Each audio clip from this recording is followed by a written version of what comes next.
क्षमा कीजिए राणा जी, पर हम आपके निर्णय से सहमत नहीं हैं।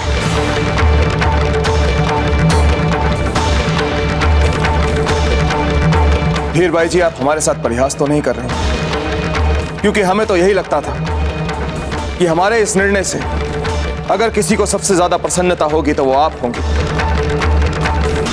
और ऐसा ही है राणा जी, जैसा आप सोचते हैं वैसा ही है। प्रसन्नता हमारे मन में इतनी है कि क्या बताएं आपको, पर हमारा मन कहता है कि इतनी बड़ी जिम्मेदारी लेने के लिए कुंवर प्रताप अभी छोटे हैं। और वैसे भी कभी ना कभी तो उन्हें राजगद्दी संभालनी ही है।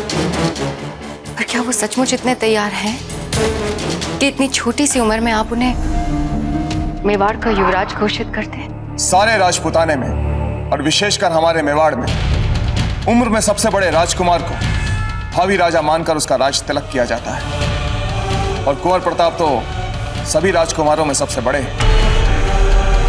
हमने उनका चयन केवल इसलिए नहीं किया, बल्कि अफगानों के विरुद्ध युद्ध में जिस वीरता और निर्भीकता के साथ उन्होंने भाग लिया, मेवाड़ की इस जीत में उन्होंने एक महत्वपूर्ण भूमिका निभाई है। इसलिए हमने कुंवर प्रताप को मेवाड़ का युवराज घोषित करने का निर्णय लिया है।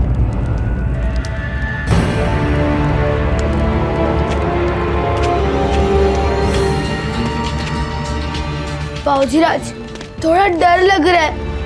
कुंवर शक्ति और विक्रम भी चले गए। डरिए मत सो, आपके साथ मेवाड़ के भावी राजा चल रहे हैं। हम आपको कुछ नहीं होने देंगे। यदि सब लोग हमारी क्षमताओं पर इतना भरोसा करते हैं तो हम इस गुफा से भी तिलहटी निकलने का मार्ग ढूंढकर दिखाई देंगे। सोम, अगर ऐसा कोई द्वार है तो बस आप हमारे साथ साथ चलिए और हम जैसा कहें वैसा करिए। अब चलिए।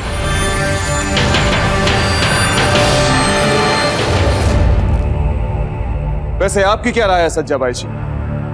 राणा जी, हम ये सोच रहे थे कि जब हम ये बात कुंवर शक्ति को बताएंगे तो वो तो एकदम निराश ही हो जाएंगे। सज्जाबाई जी, आप उनकी मां हैं। ऐसी निराशाओं के लिए उनको तैयार करना आपका उत्तरदायित्व है। और वैसे भी सभी राजकुमार राजा नहीं बनते, लेकिन इसका यह अर्थ नहीं कि जो राजकुमार राजा नहीं बनते उनका महत्व नहीं होता। राज्य के हित में सभी समान रूप से महत्वपूर्ण होते हैं। जयवंताबाई जी, आप बताइए, आपकी क्या राय है? आप मेवाड़ की बड़ी महारानी हैं। आपकी राय हमारे लिए बहुत महत्व रखती है। हम बेना भटियानी से सहमत हैं राणा जी। हमें नहीं लगता कुंवर जी अभी युवराज के सम्मान के लिए तैयार हैं। जयवंता जी, अगर कुंवर प्रताप युवराज बनने के लिए तैयार नहीं तो फिर आप ही बताइए, इस महत्वपूर्ण उत्तरदायित्व के लिए आखिर कौन है जो तैयार है? आप ये मत समझिएगा कि हम एक पिता के अंधे प्रेम में डूबकर ये निर्णय ले रहे हैं। इतनी छोटी सी उम्र में कुंवर प्रताप में हमने जो लक्षण देखे, हमें नहीं लगता कि उनसे बेहतर उत्तराधिकारी हमें मिल सकता है।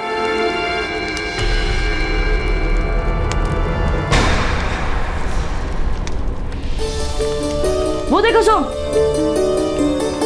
बाबूजीराज, लगता है आपने छिपा हुआ द्वार ढूंढ लिया। बधाई हो, आप जीत गए। अब वापस चले। नहीं सोम, हमें उसके पास जाकर यह निश्चित कर लेना चाहिए कि हमने सही द्वार ढूंढा है या नहीं। बाबूजीराज, पर वहाँ कुछ खतरनाक हुआ तो? हमने आपसे क्या कहा था सोम? हम आपके साथ चल रहे हैं, हम आपको कुछ नहीं होने देंगे। अब डरना छोड़िए और हमारे साथ साथ आइए। चलिए। बाबूजीराज, मशाल बुझ गई। मशाल ही तो बुझी है सोम, अब इसमें डरने की क्या बात है? हम इस मशाल को दोबारा से जला कर लाते हैं, तब तक आप यहीं रहिए। बाबूजीराज, मुझे बहुत ज्यादा डर लग रहा है। तो हम आपको कुछ नहीं होने देंगे, बस हम पर भरोसा रखिए। हम आते हैं। सच तो यह है जयवंता जी ये हमारा निर्णय मात्र एक घोषणा है दरबार के लोगों के लिए। वो तो पहले से ही कुंवर प्रताप को मेवाड़ का हावी राजा मान चुके हैं। फिर जब सबको तर्क संगत लग रहा है तो फिर आपको अपने पुत्र की क्षमताओं पर संदेह क्यों? नहीं राणा जी, हमें कुंवर जी की क्षमता पर उतना ही विश्वास है जितना रात को सुबह के आने में होता है। तो फिर झिझक किस बात की, बताइए। क्षमा करें राणा जी, मां बन के तो हम आपके इस निर्णय पर तुरंत आनंद मना लेते, पर आपने हमें मेवाड़ की बड़ी महारानी का पद दिया है। हमें आपका प्रमुख सलाहकार मानते हैं हम, इसलिए हमारे विचार हम आपके सामने रख रहे हैं। बताइए, क्या विचार है आपके? माना कुंवर जी ने बिना किसी प्रशिक्षण के मातृभूमि और माता पिता के प्रेम के कारण इस युद्ध में महत्वपूर्ण भूमिका निभाई। पर राणा जी, पर क्या? उन्हें वो सब कुछ सीखना चाहिए जिससे वे मेवाड़ के राज सिंहासन पर अब तक बैठ चुके महान वीरों की पंक्ति में सर झुकाकर नहीं, सर उठाकर खड़े हो सके। और सर शिक्षा से उठता है राणा जी, जो उन्हें कोई योग्य और गुणी गुरु ही दे सकता है। माना एकलिंग जी ने हमें सोना दिया है, पर उसे तपाने का काम तो गुरु ही करेंगे ना, निखारने का काम तो गुरु ही करेंगे ना। छोटी सी उम्र में मिली प्रशंसा से अहंकार ना आ जाए, ये कार्य तो एक गुरु ही कर सकता है राणा जी। फिर वो गुरु जब आपसे कहे कि आपका प्रताप तैयार है, तब कीजिए घोषणा।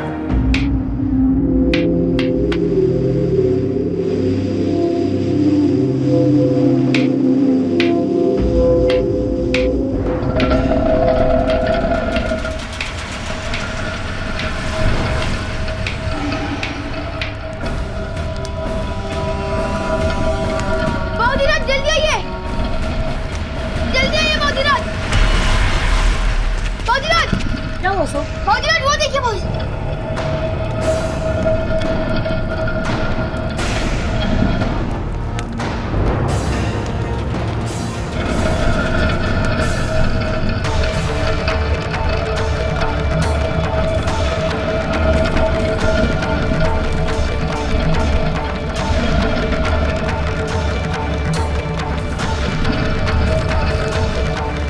चलिए सो।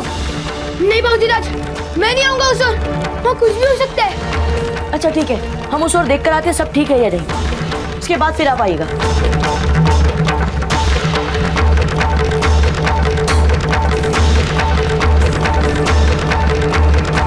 यहाँ तो सब कुछ ठीक है सोम, आ जाइए। बाबूजीराज, बाबूजीराज, सोम, बाबूजीराज, बाबूजीराज बचाइए बाबूजीराज। आप घबराइए मत सोम, हम आपको कुछ नहीं होने देंगे। बाबूजीराज बचाइए।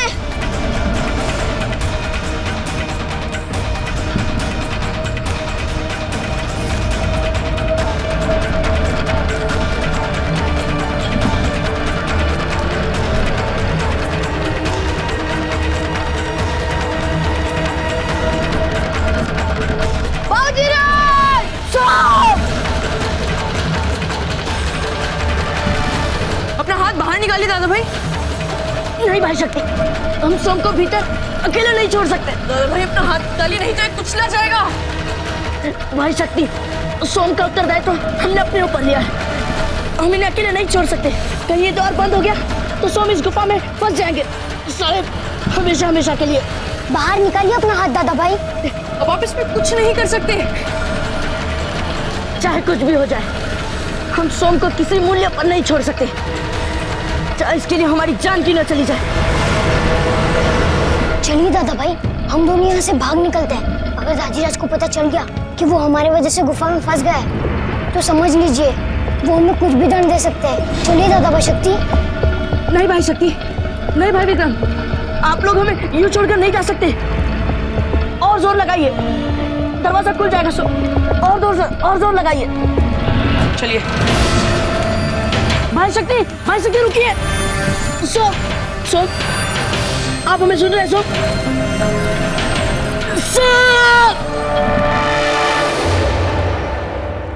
बाबूजीराज मेरा दम घुट रहा है यहाँ। बाबूजीराज मैं फंस गया हूँ। बाबूजीराज बचाइए मुझे। सोम, सोम बाहर आइए सोम। सोम कुछ तो बोलो सोम। सोम बचाइए बाबूजीराज।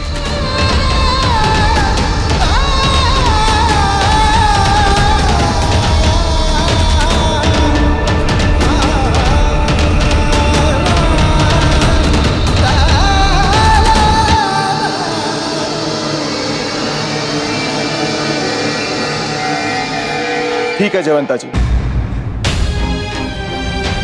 अब कुंवर प्रताप के लिए हम एक योग्य गुरु ढूंढें। राणा जी, गुरु मिल जाए तो शिक्षा तो कुंवर शक्ति और विक्रम को भी मिल सकती है ना? क्यों नहीं, सभी राजकुमारों को श्रेष्ठतम प्रशिक्षण दिया जाएगा। लेकिन हाँ, इससे हमारा कुंवर प्रताप को मेवाड़ का भावी राजा घोषित करने का निर्णय बदलेगा नहीं। इसकी सार्वजनिक घोषणा कुंवर प्रताप के शिक्षा काल तक के लिए अवश्य टाली जा सकती है। देखिएगा जयवंता जी, एकलिंग जी के आशीर्वाद से जल्द ही हमें अपने कुंवर प्रताप के लिए एक योग्य गुरु मिल जाएगा।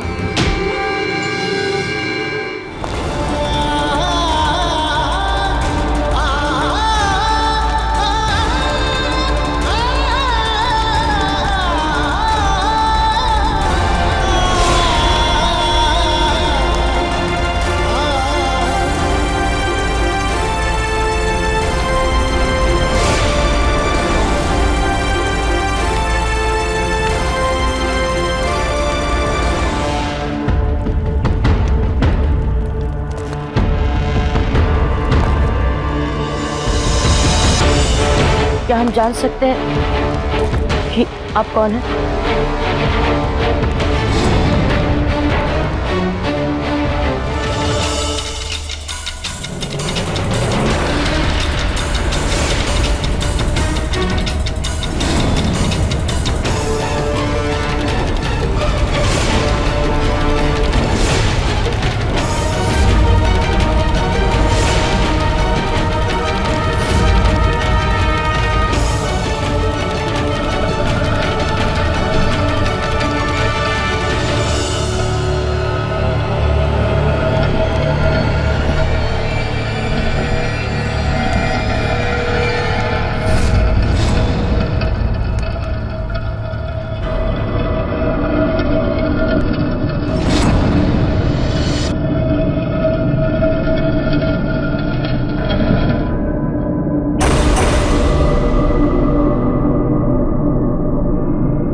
सोम आके खोलो सोम। देखो द्वार खुल गया सोम। सोम, सोम इन्हें बाहर लेकर आइए। सोम आके खोलो ना सोम। हमने कहा इन्हें बाहर लेकर आइए। हाँ, हाँ।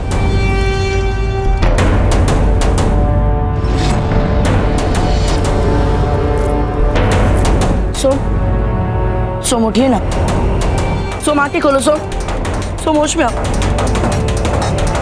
अरे कोई पानी लाओ।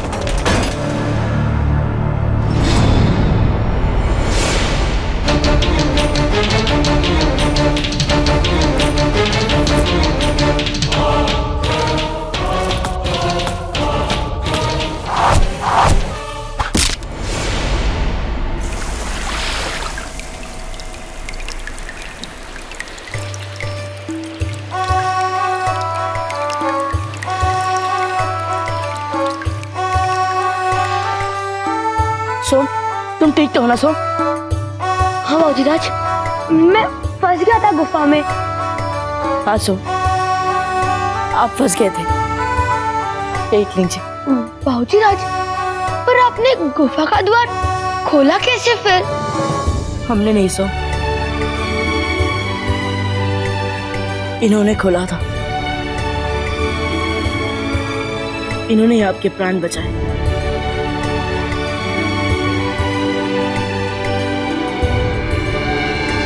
हमारा प्रणाम स्वीकार करें श्रीमान।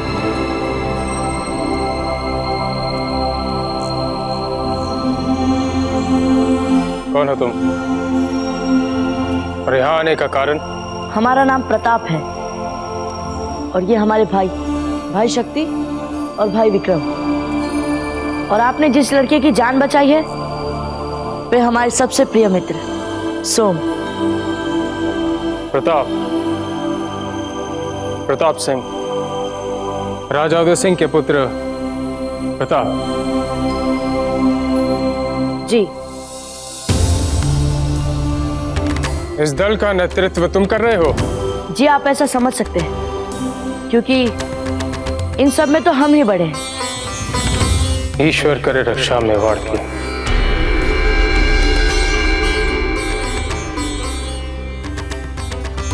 जी, आप कहना क्या चाहते हैं? यदि मेवाड़ पर कोई संकट आने वाला है तो हमें बताइए, हम मेवाड़ के लिए अपने प्राण न्यौछावर करने के लिए भी तैयार हैं। मेवाड़ पे आने वाला संकट हो तुम।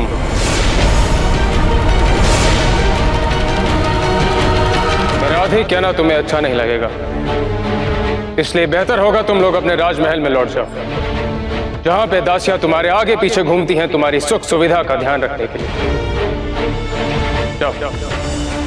नहीं श्रीमान, आप जैसे गुण और ज्ञानी से तो हम कुछ भी सीखने के लिए तैयार हैं। हमें कृपा करके बताइए, मेवाड़ की समस्या हम कैसे?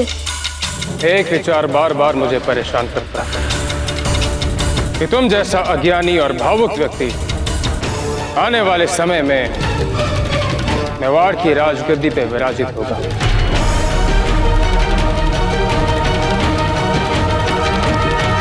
ये बच्चा जो गुफा में फंस गया था, यदि बालक शक्ति ने मुझे ना बुलाया होता और मैं समय रहता यहाँ ना पहुंचा होता तो संभव था तुम्हारे दल के इस सदस्य के प्राण निकल गए होते। किस प्रकार के लापरवाह नेता हो तुम। हम इन गुफाओं में पहली बार आए श्रीमान, हमें इतना कुछ नहीं पता था। राजा के बेटे हो, राजगद्दी पे हक है तुम्हारा, राजा भी बन जाओगे। अगर किस प्रकार के राजा, जिस प्रकार तुम गुफा के बारे में कुछ नहीं जानते, साथ ही मरते हैं तो मरे, उसी प्रकार प्रजा मरती है तो मरे। कैसा होगा वो राजपाट और कैसे होगे राजा तुम? हैं इन प्रश्नों के उत्तर तुम्हारे पास? नहीं, क्योंकि तुमने कभी इनके बारे में सोचा नहीं। अगर मैं जानता हूं, अज्ञानी, भावुक, ईर्ष्यालु, अहंकारी राजा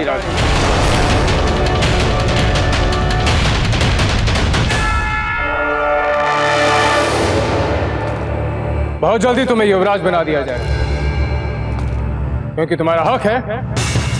इसलिए बिना शिक्षा दीक्षा के तुम राजा भी बन जाओ। जब ऐसे बच्चे बनने वाले हैं राजा मेवाड़ के,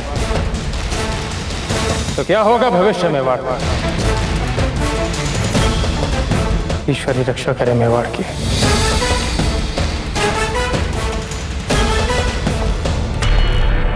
तुम जैसे को तो कभी मैं अपना शिष्य ना बनाऊं।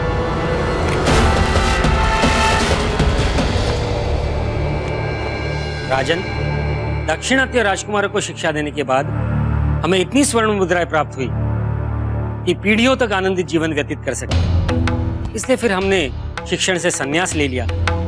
किंतु जब हमें इस बात का पता चला कि आप कुंवर प्रताप के लिए योग्य गुरु की खोज कर रहे हैं, इसलिए फिर हमने संन्यास त्याग कर फिर से शिक्षण के लिए मानस बना लिया। संन्यास लेने के बाद फिर उसका त्याग क्यों आचार्य जी? ऐसा इसलिए राजन कि जैसे आपको योग्य गुरु की खोज रहती है ना, उसी तरह से हमें योग्य शिष्य की खोज रहती है। ऐसा शिष्य जो हमसे ज्ञान प्राप्त करने के बाद जब इतिहास में गौरव और कीर्ति से अमर हो, तो उसके साथ साथ हम भी इतिहास में अपना छोटा सा स्थान प्राप्त करने। आचार्य जी, आपने हमारे पुत्र के बारे में इतनी अच्छी अच्छी बातें कही, हम आपके मन से आभारी। आप सभी आचार्य राजमहल में आके राजमहल का जो मान सम्मान बढ़ाए, उसके लिए मैं मेवाड़नाथ की ओर से आप सभी का हार्दिक अभिनंदन करता हूं। बहुत शीघ्र ही मेवाड़नाथ जब इस विषय पर अपना निर्णय सुना देंगे तो हम आपको खबर कर देंगे।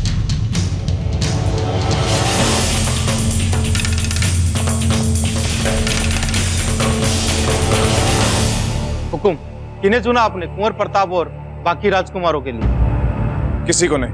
परंतु हुकुम, ये राजपूताने के ही नहीं, सारे भारत के सर्वश्रेष्ठ आचार्य हैं। आप सच कह रहे हैं, पर इनकी ख्याति कुंवर प्रताप को बांध नहीं पाएगी।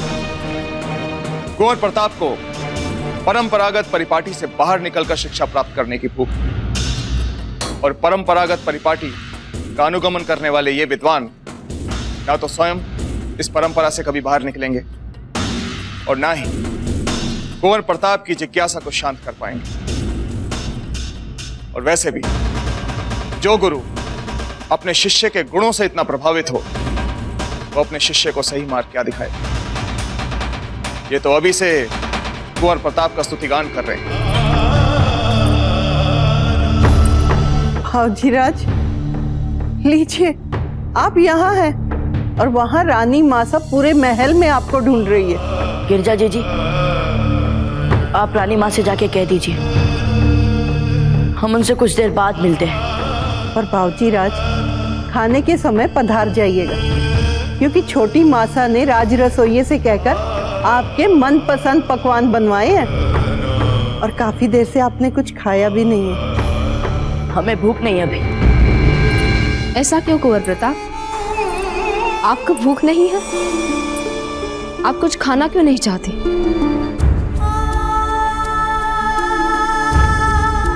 क्योंकि हम इस योग्य नहीं है रानी माँ, इन मनुहारों के, इन पकवानों के। ऐसा किया क्या है हमने?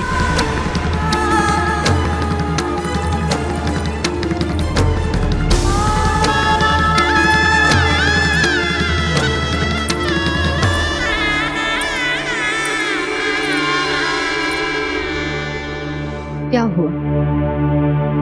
क्या बात है बेटा? हुआ ये है रानी माँ, सब लोग हमसे झूठ बोलते हैं। बाजीराज, दरबारी, छोटी माँ, लोहार, हमारे मित्र, सब लोग कहते हैं कि प्रताप आप महान हैं, प्रताप आप सर्वश्रेष्ठ हैं, प्रताप आप ही हैं जो आने वाले कल में मेवाड़ के भविष्य। सब झूठ, सब झूठ।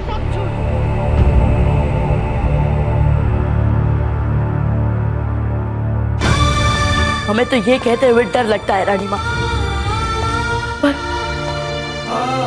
हमारे पूर्वजों तक ने हमसे झूठ कहा, उठाने दी थी उन्होंने ये अपनी खानदानी तलवार हमें। क्यों इन्होंने हमें झूठा विश्वास दिया कि हम महान हैं? क्यों? माँ, हम इतने नासमझ कैसे हो गए? जिसे ढंग से तलवार तक पकड़नी नहीं आती, वो स्वयं को वीर मानने लगा है। ना खोखला आत्मविश्वास। हम मेवाड़ के भावी राजा बनेंगे? कैसे करेंगे हम मेवाड़ के रक्षक? नहीं, हम तो केवल एक साधारण सिपाही जितने भी नहीं हैं। हम मेवाड़ के राजा बनने के योग्य तो है ही नहीं माँ। हमें कुछ नहीं आता, हमें कुछ नहीं आता माँ।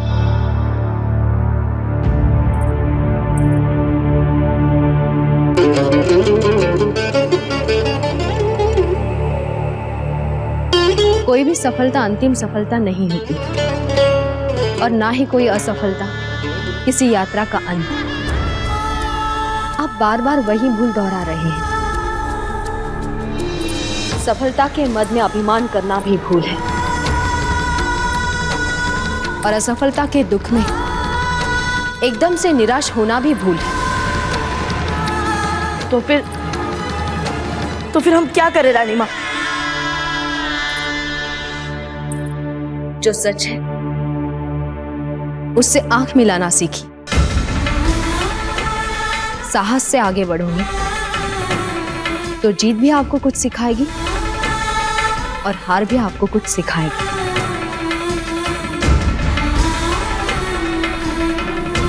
किससे मिले थे आज आप?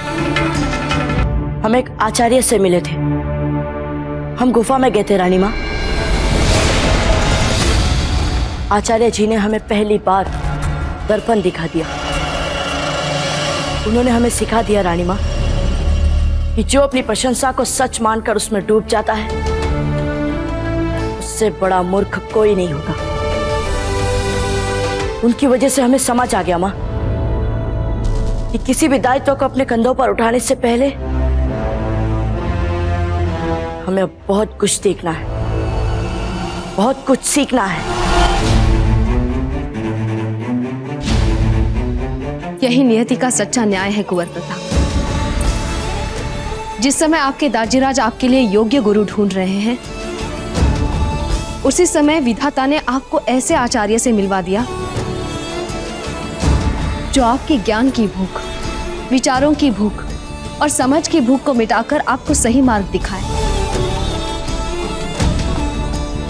ऐसे ही होते हैं वे जिनको आदर्श गुरु कहा जाता है। क्या ऐसा सच में है रानी माँ? चलिए निकलिए इस निराशा से बाहर। देखिए सामने जीवन का नया अध्याय है, पढ़िए उसे।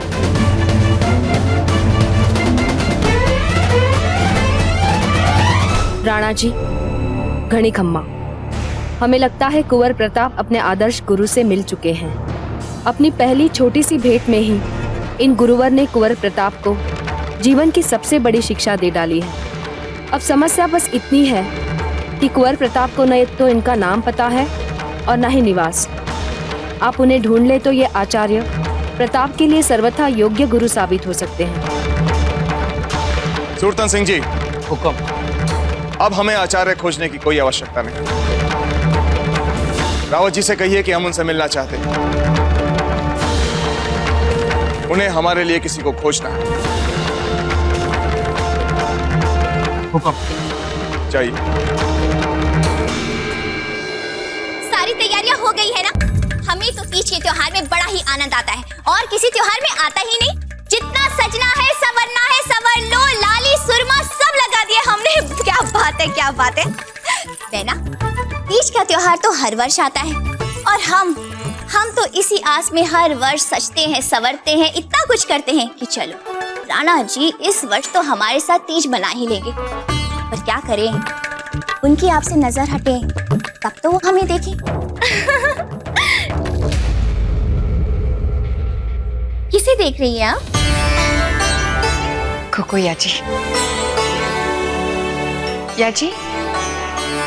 जी महारानी साहब। एक बार हमारा श्रृंगार देख लीजिए ना। हम अभी तैयार होके आते हैं जीजा। हाँ बहना, चलिए।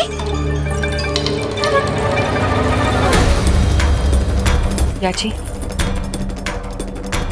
आचार्य वाली बात आगे बढ़ी। मेवाड़नाथ कई आचार्यों से मिल चुके थे पर अब तक किसी का चुनाव नहीं किया है उन्होंने। जीजा ने प्रताप को युवराज घोषित करने से पहले उनकी किसी योग्य गुरु से शिक्षा वाली बात रखकर अनजाने में हमारी सहायता की है। अब हमें आगे क्या करना है सोचने का समय मिल गया है। कोई हमसे पूछे ना याजी, आचार्य मिलने में जितना समय लगेगा उतना ही लाभ होगा हमारा। महारानी जयवंता बाई पधार रही हैं।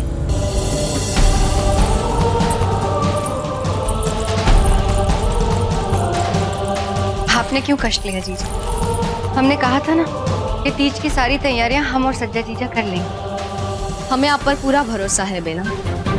हम यहाँ इसलिए नहीं, किसी और काम से आए हैं। बेना सज्जा, हम खास आपको ये बताने आए हैं कि हमारे राजकुमारों के लिए योग्य गुरु का चुनाव हो गया है। अरे वाह जीजा, ये तो बड़ा ही अच्छा समाचार दिया आपने इस शुभ अवसर पर वे है कौन और कब से देना शुरू कर रहे हैं वो शिक्षा हमारे पुत्रों को? कौन है ये तो हमें भी नहीं पता चला, पर चुनाव हो गया है, ये है महत्वपूर्ण बात। हमें तो इस बात का भी संतोष है कि कुंवर प्रताप अब समझदारी के साथ साथ अपना बचाव करना भी सीख जाएंगे। बिल्कुल जीजा, बहुत आनंद हुआ हमें ये सब सुन के। हम चलते हैं।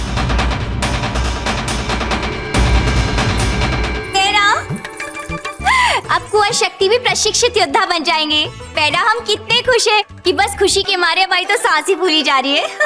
सांस फूलने वाली खुशी तो तब होगी ना जीजा, जब प्रशिक्षण के बाद गुरुजी ये कह दे कि कुंवर शक्ति को ही भावी राजा घोषित कर दिया जाए।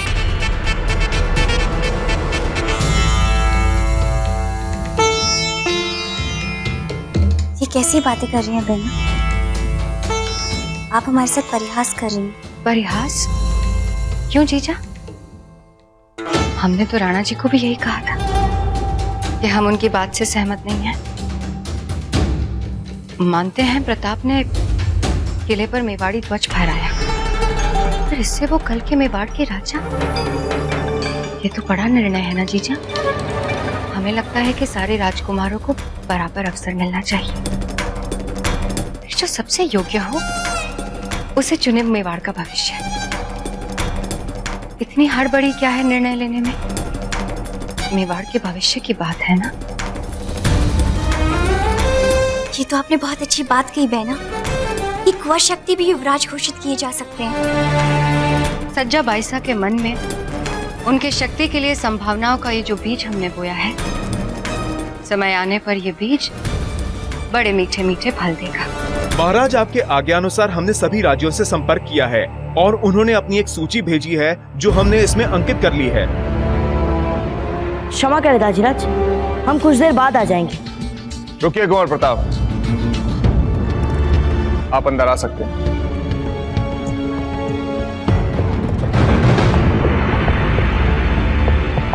सुल्तान सिंह जी,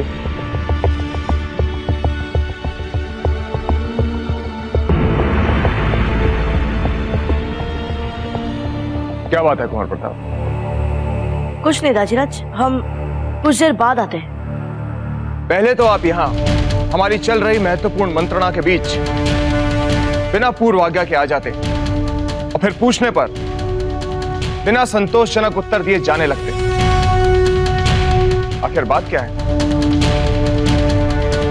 कुंवर प्रताप, अवश्य ही कोई महत्वपूर्ण बात है, बताइए।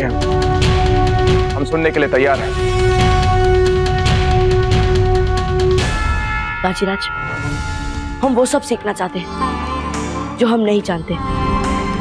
हथियारों की बातें, वेद पुराण की बातें, जिनको आज हम किसी भी योग्य नहीं लगते। कठिन परिश्रम से हम उनके मन में भी अपने लिए स्थान बना लेंगे दाजीराज। इसीलिए नहीं क्योंकि हम आपके पुत्र हैं, हम अपनी क्षमताओं से देश की सेवा करना चाहते हैं दाजीराज। कुंवर प्रताप,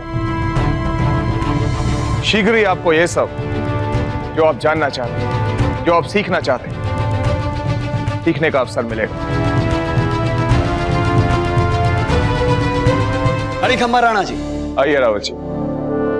राणा जी, बाबूजी राज प्रताप और अन्य राजकुमारों के प्रशिक्षण हेतु जिन गुरु को खोजने का उत्तरदायित्व आपने हमें सौंपा था, एकलिंग नाथ जी के आशीर्वाद से हमने उस उत्तरदायित्व को पूर्ण किया है। बहुत अच्छे रावत जी, बहुत अच्छे। बताइए उनके बारे में। राणा जी, उनका नाम है आचार्य राघवेंद्र। वंशावली उनकी निर्बाध रूप से रघुकुल तक जाती। वेद पुराणों के प्रचंड ज्ञाता, सभी तरह के अस्त्र शस्त्रों को संचालित करने में पारंगत होने के साथ साथ वो धनुर्विद्या के भी ज्ञाता हैं। अपने मन, आत्मा और शरीर को एकाकार करके आचार्य जी बड़े से बड़ी चट्टान को अपने हाथों से हिला सकते हैं राणा जी। इस समस्त राजपुताने में उनके जैसा गुणी आचार्य कोई दूसरा नहीं हो। रावत जी, राजपुताने के इतने गुणी आचार्य के बारे में आज तक हमने सुना क्यों नहीं? वो इसलिए राणा जी क्योंकि आचार्य राघवेंद्र सदैव जंगलों और गुफाओं में ही रहते हैं। और हाँ, अपने शिष्य का चयन वो स्वयं करते हैं। जब ऐसे बच्चे बनने वाले हैं राजा मेवाड़ के, तो क्या होगा भविष्य मेवाड़ का? तुम जैसे को तो कभी मैं अपना शिष्य न बना।